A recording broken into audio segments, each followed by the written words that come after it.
Let's talk about something juicy. The my club. I think no one knows. We all know. How do I say this politely? Sorry, I'm having a quick drink. Yeah, that's me too. Alright. Hi Megan. Hello. Welcome to Thank your you. living room. Thanks for joining me today and answering some questions. Do you want to tell us a little bit about yourself? Yeah, hi, I'm Meg. I'm cabin crew. I've been cabin crew for 5 years. I've worked for 2 different airlines. I was at EasyJet for 2 years and now I work for another airline which is based out of Heathrow, and I fly long haul and short haul. What inspired you to become cabin crew and how did you get started in the industry? Well, I was inspired by another girl. So before I was cabin crew, I just worked in pubs, and there was a girl that worked in the pub with me, and she left to go to an airline out of Gatwick, the same airline that I now work for. And I saw like her Instagram stories of her like sat by a pool with a cocktail, like this is my job sort of thing, and it made me want to do it, even though I always used to have a fear of flying. So I did think like, am I going to be able to do this job? And obviously I did. I was okay in the end, but yeah, that was what made me want to do it. I applied via the actual airline's website. So for EasyJet, for example, I went onto their actual website, and then they have a careers section, and it will be like that for all airlines. And you just fill out an application form. You know, you've done it as well. Yeah. You just fill out a normal application form like you would for any job, upload your CV and everything. Obviously, I, for any job, will always tailor my CV to like sound good for what I'm applying for.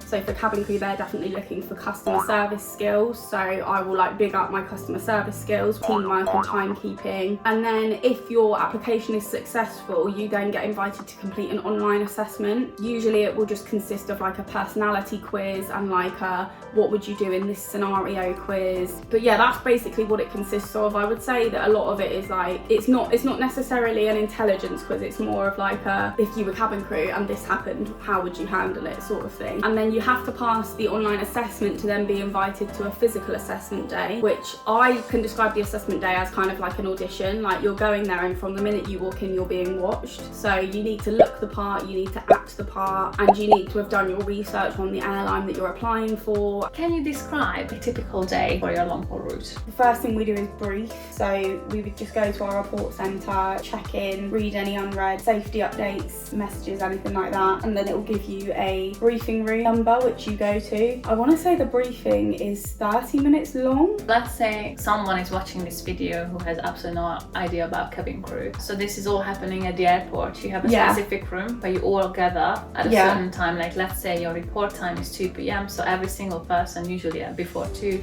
gathers there. You have a table, you find like, oh, are you also going to San Francisco? Yes. Yeah. This is the table, this is how you imagine it. Ours is rooms rather than tables. Oh, so it's not, oh, it's an actual room with like a long sofa, kind of like this sofa. So it's a briefing room specific for that flight. Oh, cool. But there's 14 briefing rooms. Oh, wow. But I think because it's a bigger airline, we have an actual like crew report centre. So you like walk in, and then there's computers, and there's like a massive reception desk. It's huge. You'll always have one in-flight manager and one in-flight lead, but if you're on the double-decker plane, which I am trained on, you'll have 2 in-flight leads as well as an in-flight manager. And the in-flight manager will generally position themselves like at the front, and then everyone will kind of surround them. Are your pilots also there? Outside of each briefing room, there's like a computer station, which is where the pilots will brief, and then they will come in halfway through our brief to tell us the flight time, if there's any turbulence, yeah, anything like that. But yeah, briefings basically just consist of like obviously where we're going, what sort of customer profile we're going to expect, how we're going to do the service, obviously like I said, the flight time and things like that from the pilots. You'll choose your positions as well in your briefing, so what position you're working as during the flight, all things like that. You will cover some safety related questions as well, just basically gets you ready for your flight before you actually get on board. And then once your briefing's done, that's when you'll all go through security together, and then you will walk to your aircraft.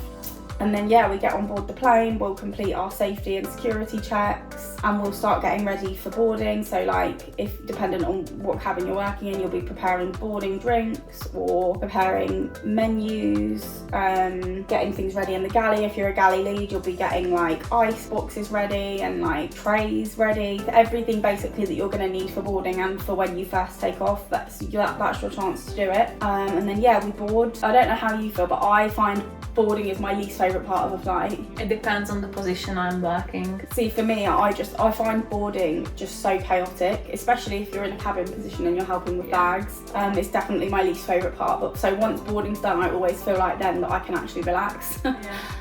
Because also boarding's such a busy time, and I don't think, like, as a passenger, I don't think they actually realise how busy boarding is for cabin crew. We're helping with bags, we're setting up the galleys, we're setting up the seats. If it's club, we're handing out menus, we're handing out drinks. Some people got the same seat, some people want to swap seats, some people has this issue, that issue. My baggage doesn't fit here, I left something at the gate, can I leave the aircraft? Like, so many things. Can you get this ready? Where are the menus? Where's this? Where's that? You really have to juggle so many different tasks, and that's why you'll find sometimes if you ask a cabin crew member for something during boarding, if they don't end up doing it for you, it isn't because they've just not done it for you, it's probably because they've forgotten. And then once boarding is complete, once you push back from stand, which is when the plane moves basically out of its parking space, should I say. That's when you will arm your doors, and again, it's different at airline, but at my airline that's when we arm our doors, and then we go straight into the safety demo, which on long haul is a video, so we don't actually have to do it unless there's a technical error, but we do have to still stand in the cabin to make sure that everyone's paying attention, and also to point out the exits and the emergency lighting. And then once that's done, that is when we secure the cabin for landing, so seatbelts on, tables up, armrest down, window blinds open, bags underneath the seat or in a locker if you're in an exit, babies secured. There's so much. If you're securing club, don't even get me started on how to secure club. It takes about a year to secure club, especially on a massive club cabin aircraft. So yeah, you secure the cabin. That's usually when you'll take your seats for takeoff, and then you take off, and then we'll basically get straight into the service straight after takeoff. And then once our first service is done, which is usually about 3 hours after takeoff, we then start breaks. So dependent on the flight time, will depend on how long you get for a break, but you'll basically get like however much time to eat, because that's when we eat after the service, and then the breaks will start, and one half of the crew will go on break, and then the other half will be on duty. And then the people that are on first break will come back, the second breakers will go on their break, and then the ones that were on first break will set up for the second service. And then second breakers come back. I say we because I'm usually always on second break. We have 10 minutes to get ourselves put back together before we then have to go out into a cabin and serve people again. If during your second meal service you see cabin crew and they look absolutely immaculate, give them a round of applause, because some of them have only just woken up. So then we do the second service, and again, depends on what we're serving, but we'll generally do the second service about an hour and a half before landing. So then we do the second service and then clear in, tea and coffee, and then we'll start getting ready for landing. By that point, it's usually about an hour until we land, maybe even shorter than that. And then once we get the 20 minutes to landing, that's when we actually secure the cabin, and once we've done that, we'll sit down and land. Once we've disembarked, we don't clean the plane ourselves, but we do a sweep to make sure there's no lost property, nothing that's left on the aircraft that shouldn't be there basically. And then we get off and we go through passport control the same as passengers, but we have our own separate crew lane, and then we'll just go out of the airport and get onto our crew transport and go to the hotel. When it's time to be picked up the next day or whenever, you get a call.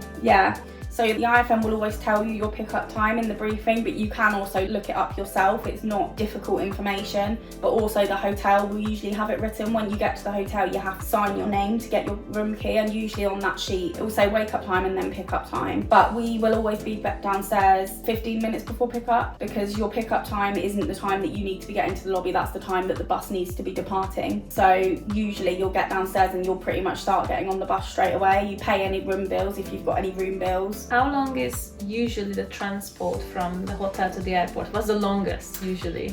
The longest is probably New York, because of the traffic, can take like an hour and a half sometimes from the airport, because we stay in Manhattan and the airport is obviously outside of like central New York, and the traffic in New York is always bad no matter what time of day it is. Sometimes your pickup will be like hours before you're actually due to depart. So even if you end up not having any traffic, we might just get to the airport early. In that case, I'm straight to Starbucks or whatever coffee shop there is to wake myself up. Do you have to brief as well? We'll do like a mini brief on the bus. Once we get on the bus, The pilots will usually tell us the flight time again, which obviously if we're coming from the west, so the US, the Caribbean, anywhere like that, we all like, oh, it's going to be a quicker flight home. It's going to be an hour quicker than it was yesterday.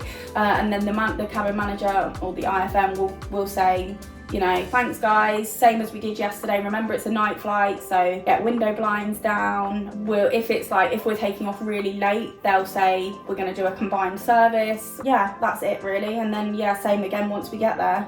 Let's move on. What skills are essentials for working on long-haul flights? I don't know if I would say the skills are any different for long-haul as they are for cabin crew in general, but like I said at the beginning, customer service is an essential skill to have if you're going to be cabin crew, because that is what you're doing like most of the time is customer service. But you also have to have good timekeeping because of reasons like your report times, getting to the aircraft on time. There's a lot of self-sufficient timekeeping that you need to have as cabin crew, and obviously ability to work in a team, the ability to make decisions yourself. It isn't always going to be up to your in-flight manager to problem solve. Like a lot of the time they will leave it up to you unless you need support and you need their help. So yeah, I guess just any kind of work in like hospitality or retail or anything where you're gonna deal with customers every single day and have to problem solve a lot, that will definitely prepare you for the job. I would say you need to enjoy your own company, because sometimes you will be on your own on a layover. There are a lot of trips that crew have done 1,000 times and they don't necessarily want to do anything, or if they do, they want to do it alone. Like I do that quite a lot. I have trips where I just spend them alone, and I'm fine with that because I like my own company. This isn't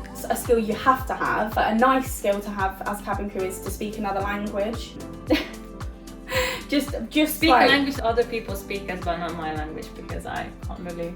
Well, it depends though. If you were on a long haul flight and there was a Hungarian passenger that didn't speak a word of English, we could be like, oh, we have a Hungarian crew member, we'll get her to translate. How does your schedule affect your personal life, relationships, and ability to maintain routines at home? I would say it doesn't really affect my relationship, only because me and my other half are very much like, we're good at doing things separately and we're good at spending time apart and it not really affecting us. I personally don't think it's affected my personal life. I think sometimes if you've got only 2 days off, which I know 2 days off is the standard for people that work a 9 to 5, but when you're cabin crew, 2 days off sometimes isn't enough for you to actually like recuperate and recover. I wouldn't say I have a particularly busy life outside of work. Obviously occasionally I'll see Reka or I'll see my other friends, but it's not like a weekly thing. So for me it's a good balance, I think. The only negative I would say is sometimes you can miss things. Sometimes you'll work a Christmas or you'll work a bank holiday or any kind of someone's birthday. Basically, unless people give you a lot of notice for things, you will miss out on things. For things like weddings, it's usually okay, because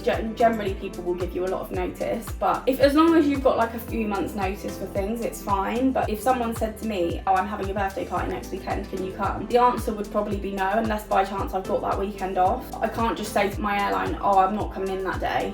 Yeah, give plenty of notice if you hang out with us. Yes, we're in high demand, us cabin crew. Yes. Maintaining routines. I forgot to water my plants. I'm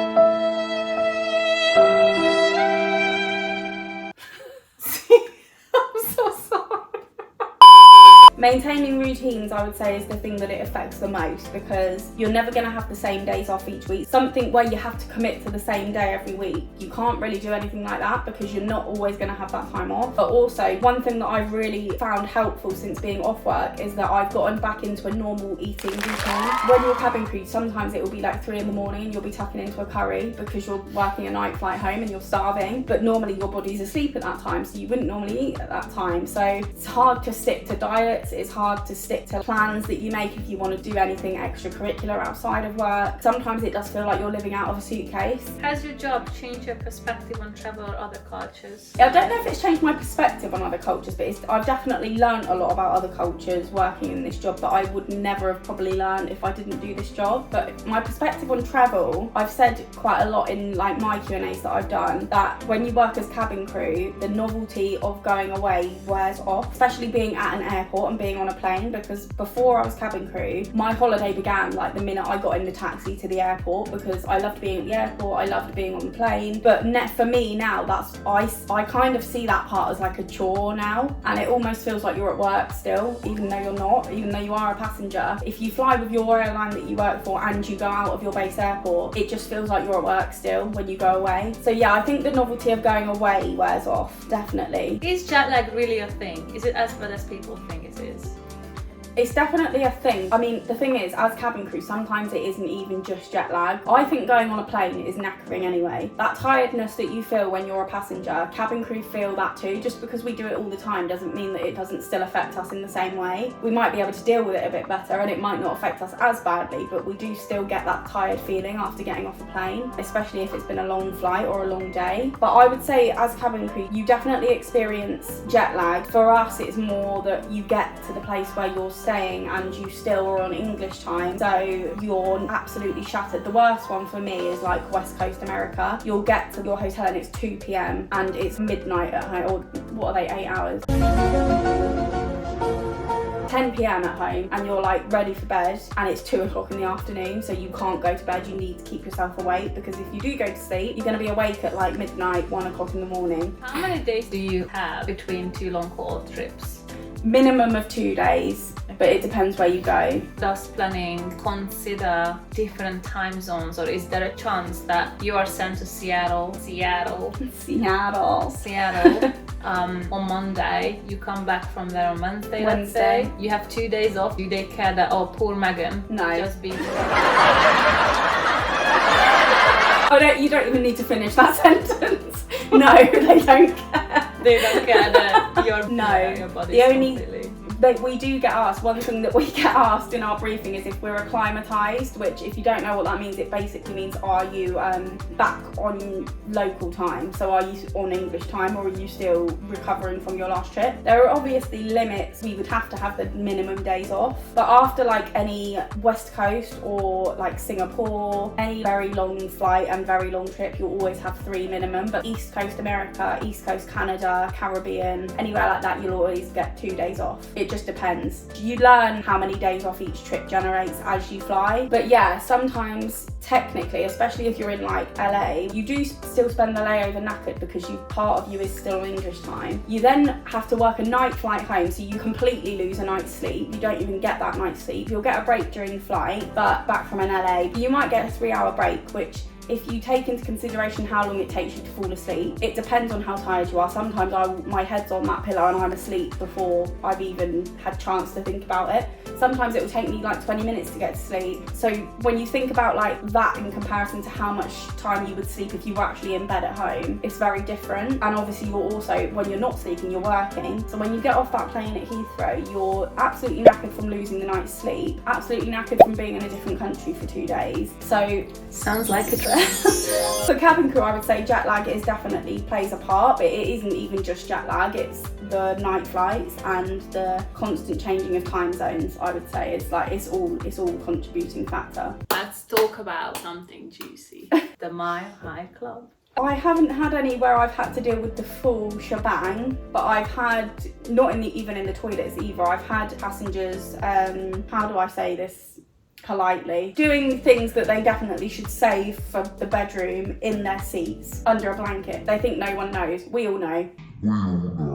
Yeah, I've had that a couple of times, which to be fair isn't that much considering that I've flown for over 5 years. But thankfully, I've never actually had to catch someone in the toilet. But I have heard of it happening, particularly at like low-cost airlines, but on long haul, not as much. Also, those toilets are disgusting. Oh yeah. I mean, like, why would you want to? It's so unhygienic. I get grossed out by people that go in the toilets barefoot, let alone like fully taking your clothes off and getting up to things in there. Like, that's just disgusting. Yeah. What about cabin crew, flight crew? Connections.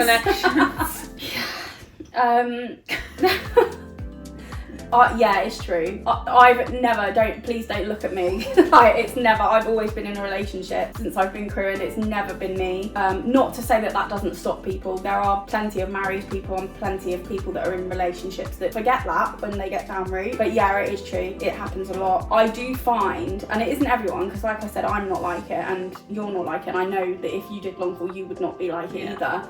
But I find that crew and pilots have no respect for relationships, and I think that's one of the things that's put me off a lot about the job, is like how little people actually respect their partners in this job. I've had it before where like crew members have come on to me and I've said I've got a boyfriend and they've said I don't care. I'm like, well, I don't care if you care. I care. You can't say that it's all true. I'm pretty sure there are like honest, faithful people as well, just like you are. They're few and far between though. I've had it before on a trip and I did express my disgust. Don't worry.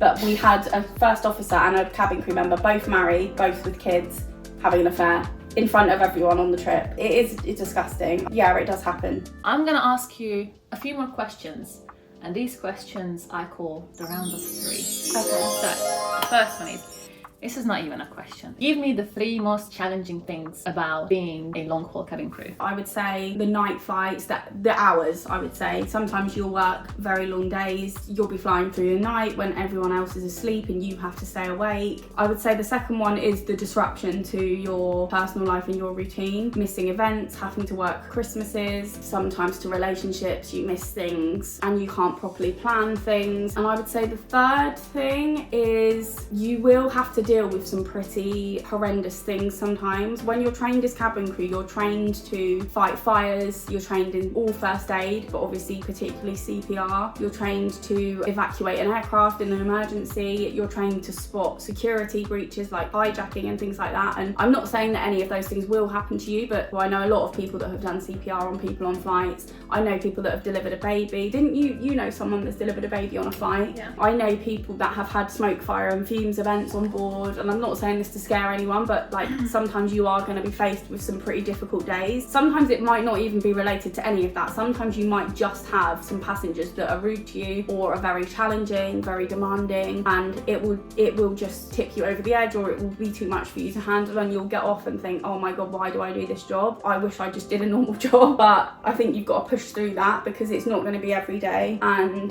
when you do come out of your training for cabin crew, you will get on board an aircraft thinking you're going to have an emergency, because that is what they train you for in training. They don't train you to go and have a normal day at work. Overall, you're gonna have a normal day at work, I would say. It's very few and far between that you'll have any kind of emergency. But when you do, it can be very, it can leave a lasting effect. Yeah. And I can imagine how difficult it is or dangerous when you're actually overseas, like literally like flying over the sea and there is fire and like... Or even just bad turbulence. Anything. Sometimes you do get crew that do get a bit scared during turbulence, but you can't show that, because if passengers think you're scared, they're going to be scared. I never like do the fake smile. I never like I just show boredom. Okay, next one. Give me the 3 biggest perks of this job. So obviously the biggest one is you do get to travel. You might not always get a huge amount of time in those places, but you do get to see the world. How many countries have I been to? I want to say between 35 and 40 I think I've visited. And there's no way I would have done that without this job. Places like Australia, Singapore, Mexico, even like the Caribbean I'd never been to before I was crew. Yeah, South Africa. Rio. Yeah, Brazil. I might have saved up for the holiday of a lifetime and gone to one of those places as an adult if I wasn't cabin crew. But I've been lucky enough in the 3 years that I've been long haul cabin crew to visit more or less everywhere that we fly to within our long haul routes. So definitely travel is the best one, and of course the fact that you're travelling for free. You don't have to, obviously you have to pay for like things to do when you're there, but you're not paying for your flight, you're not paying for your hotel. This is when you're at work. Yeah, obviously, yeah. So if you were going as a passenger, then you would have to pay for it. But if you're working, you get to do all of that without a cost attached to it, which I think the main reason a lot of people don't go travelling is because of how expensive it is. So it's a way to travel the world and see the world without having to spend all that money. And you're not spending money, you're also earning money. You're being paid to do it, so even better. That's definitely the main perk. I would say the second perk, and the thing that I guess I liked and still like a lot about the job, job is that it's just never one day is the same. You're always flying somewhere new, you're always with different crew, like you're very rarely ever going to fly with the same person. Even if you do, it won't be like your next flight, it will be like in a few months time. And obviously all your passengers are different. So I went from working in a pub where I was working with the same people every day and serving the same customers every day, which was fine, I liked it when I did it, but it is nice to have that change and just know that like when you're going to work, it's not just like, it is another day at the office, but also it's not, because you could meet someone that you like become best friends with, or like anything. You could have like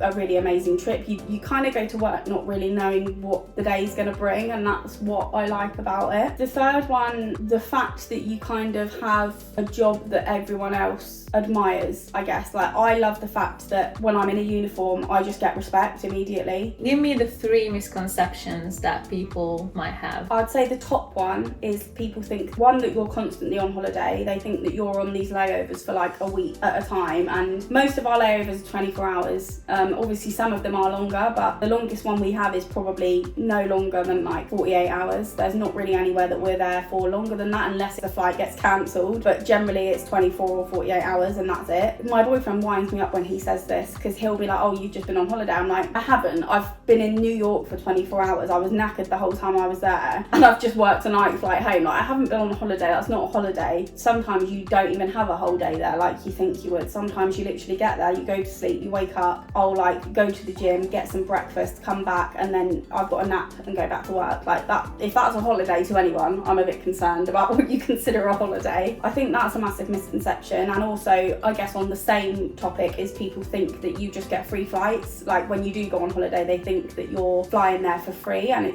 you do get heavily discounted flights. Don't get me wrong, but it's never going to be free. And also, not with all airlines, but one negative thing that does come with the cheap flights is that you're not always guaranteed to get on the plane, because they're most of the time standby tickets, which means that you only get on the plane if there is a seat. Basically, it means that your holiday isn't stress-free because you don't know that you're definitely going when you're meant to. You might have paid for accommodation and you might then lose a night of accommodation because you don't get on the flight. So it isn't all that it's cracked up to be.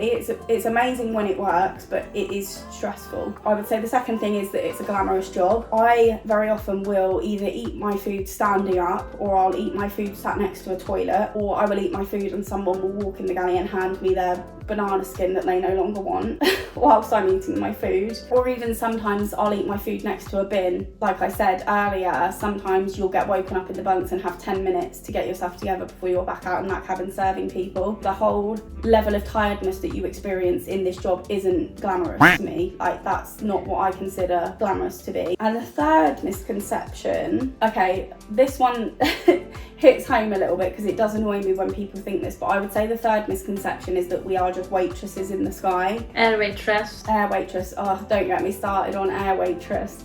Because yes, primarily we do serve food and drink, but the security checks that we've done for your safety before you've boarded the aircraft, all of the safety things we've done on board whilst you were on there before we've even taken off, we've secured that cabin so that if there's a bumpy takeoff, you're not getting hit in the face with your water bottle, or you're not slamming straight into your tray table or anything like that. We're making sure you're secured in your seat. Yeah, so we secure that whole plane before we've even got in the air, and then even like during the service when we're serving you, we're still abiding by safety rules. Like for example, if the seatbelt signs come on, we can't serve hot drinks. There's a reason behind everything that we do, and we do a lot of safety and security related things before we even get around to serving you your food and drink. Or even just the knowledge we have to acquire about the aeroplane. And I'm not saying that our knowledge about aeroplane is equal to a pilot, because it's obviously not. Yeah. But we are just always so ready to react to any kind of emergency that can come up, which can be either fuel, fire, medical emergency. You have to evacuate. Like, it might not sound strenuous, the 6-week training, because someone is gonna be like, well, I went to university 3-4 years, whatever. I went to university for 3 years. My cabin crew training was so much harder than my degree.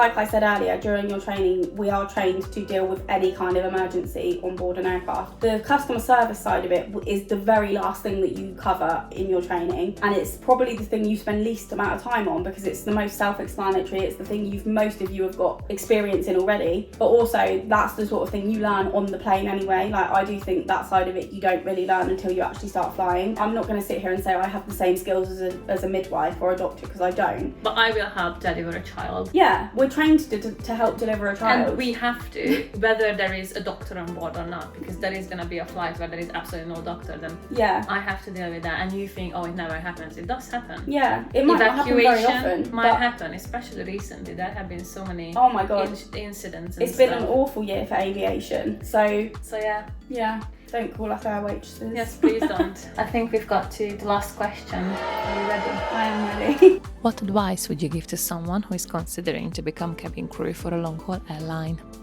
Well, I would say definitely do your research. I'm not like plugging ourselves here, but like watch our content, because we'll show you what it's like what that life is like, but just watch any kind of cabin crew content online. I would say, like we've mentioned, some people will paint it as a glamorous job and won't necessarily show you the bad parts, but like I feel like we've been quite honest and said, you know, it is amazing, but there is also this part to it. So I would say definitely do your research and find out what it is you're getting yourself into, because it's as I said, it's a long process to go through to then quit at the first hurdle because you can't handle it, sort of thing. And if you are young and you haven't worked yet, get a job in customer service first and get used to dealing with people and problem solving, because those are the two main things you're going to be doing on board that aircraft. When you're done being a sky waitress, that is, you're going to be dealing with customer complaints, and like they're going to ask you questions. Sometimes they'll ask you like, why do I need to put my window blind up? Sometimes they'll just ask you like, what is this sound? Yeah. What is this like? They ask so many questions. Yeah. I'm not answering those questions, by the way. I know so many like super awesome things about aeroplanes, and also about the cockpit, because I spend so much time there. And I think also as well, when you explain to someone a reason behind why you're asking them to do something, they are actually more willing to do it than if you just say, just put your bag up. Like, I'm not telling you why, just put your bag in the overhead locker. Like, if you explain to them your bag is in an emergency exit, if we need to use this door, your bag is a tripping hazard, they'll more likely be like, oh, fair enough, I'll put my bag up. You shouldn't have to. People should just do what cabin crew say, because as I said, we're always doing it for a reason, but it does happen where people are like, well, why do I need to do that? And you have to explain it to them. So, and to be honest with you, I don't think this is a necessity, but I think that starting off at a short haul airline is a good thing to do. As somebody that did start off at short haul, it gets you used to the job before you then have to start doing much longer flights, getting jet lag and being away from home. I think that the fact that I worked for 2 years at EasyJet, where I was just going there and back every day, that helped me when I went to my current airline, because I didn't feel as nervous for starters, but also I already been cabin crew, so I didn't need to learn that part of the job as well as getting on board with all of this other new stuff. That's not to say you have to. There are people at my airline that have only ever been at this airline and they've only ever done long haul and they've enjoyed it, but I think that it is a good way to start. I don't think I properly looked into cabin crew when I said I first decided I wanted to do it. I applied for actually the airline that I work for now originally, but I didn't get the job the first time. And I think that is because I was so unprepared. Like, I went to my assessment day. Don't get me wrong, I looked the part. Like, I was used to auditions because I have a performing background, so I was prepared in that sense, but like, I don't actually think I knew what I was getting myself into at first. And I'm glad that I didn't get the job straight away, because I really did not know what was ahead of me. Like, I was just thinking, oh, she's by a pool, I'm doing that. Like, I didn't think about everything that comes before that. When you get a destination on your roster, I always say, yes, you look forward to it, but you've also got to work that flight before it. And some of the best destinations, and after. And some of the best destinations like Barbados, Singapore, Maldives, any that all of the crew love, the flights are usually the worst ones. They're usually the most demanding. You literally don't stop, you're constant, and they're just hard work in general. So you'll find that a lot of crew maybe don't do like the Caribbean routes, and you'll think, why would you not do a Caribbean route? And it's because they don't want to work the flight. Don't just do the job because you want to travel. I said obviously that is a massive perk, like I said, but you can't just be doing that job just so that you can see the world. You have to think about your work that you need to do before that. You can't just like be rude to customers because all you want to do is get to your destination. That's not how it works. Yeah, and the airline will see that because they do like customer satisfaction surveys on each flight, and they can see what was the average on the flights that you operated. Yeah. So they can give a conclusion of how you might contribute to the airline's reputation and things like that. Yeah, definitely don't say at your assessment day, I'm here because I want to travel. Like, that won't go down well. Why do you want to apply? Because I love traveling. Don't say that. But we'll talk about this another time. Yeah. What to say in an interview, but don't say that. Everyone says it. Yeah. Everyone wants to travel, but you can then just create your own finance account, make amount of money and travel without. When you do this job, you do the job because you love the job itself, not just because you want to go to certain destinations. So, yeah. Well, Megan, thank you very much. That no was problem. so insightful and very informative. Where can people find you?